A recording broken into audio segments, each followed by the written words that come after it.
تشهد قنوات بين سبورت الرياضية نزيفا حادا في صفوفها، حيث استقال عدد كبير من صحفيها وموظفيها على خلفية المقاطعات الخليجية والعربية لدولة قطر.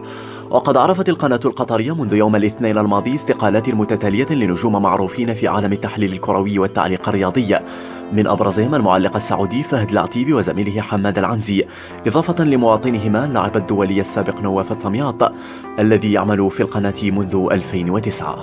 وقد اتخذ نفس الخطوة العديد من المعلقين والمذيعين الإماراتيين العاملين في قناة بين سبورت، حيث استقال المعلق المخضرم علي سعيد الكعبي من القناة للمرة الثانية عقب استقالته الأولى في عام 2014 إثر الخلاف الإماراتي مع قطر قبل أن يعود للتعليق مجددا. ومن بين الشخصيات المصرية التي انضمت لقافلة المستقلين المهاجم الدولي السابق أحمد حسام ميدو، ولكن بقية النجوم المصريين مثل محمد أبو تريكة ونادر السيد ووائل جمعة لم يكشفوا عن موقفهم حتى الآن.